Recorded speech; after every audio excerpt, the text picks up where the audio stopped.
Hello everyone, today is our day 4th of chapter Light for class 8. Students, in the previous video we have discussed the topics formation of image by a pair of plane mirrors and applications of plane mirror. Today we will discuss the topics spherical mirror, technical terms connected with spherical mirrors and convenient rays for the construction of image by ray diagram. So let's start with the today's topic. Students, till now we have discussed about plane mirror whose reflecting surface is plane. But today we will discuss about spherical mirror whose reflecting surface is curved. A spherical mirror is made by silvering a part of a hollow glass sphere. Students, a reflecting surface which is a part of a sphere is called a spherical mirror. Spherical mirror are of two types, concave mirror and convex mirror. Students, concave mirror is made by silvering the outer surface of a hollow sphere such that reflection takes place from the hollow surface, whereas convex mirror is made by silvering the inner surface of a piece of a hollow sphere such that reflection takes place from the outer surface. Students, let's discuss some terms related to spherical mirrors. First is pole. Students, pole is the central point of a mirror. Second is center of curvature. The center of the sphere of which mirror is a part is called center of curvature.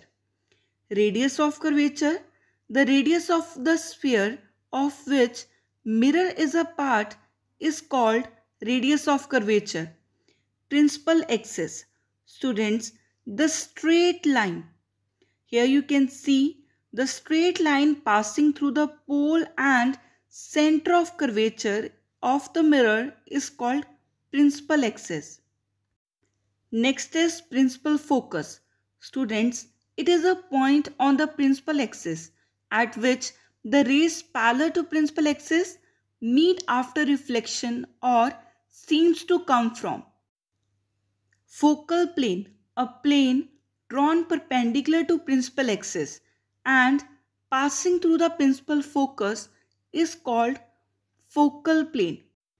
Focal length, the distance between pole and the focus is called focal length. Students, length means distance and it is represented by the letter small f. Next is aperture.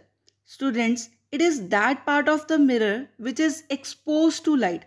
This length or this part of the mirror is called aperture. If we hide any part of the mirror, then aperture will decrease. Next topic is convenient rays for the construction of image by ray diagram. We have some rules. First rule states that a ray of light which is parallel to principal axis after reflection passes through the focus or seems to come from it. Students, in a concave mirror, a ray of light parallel to principal axis, reflection passes through the focus.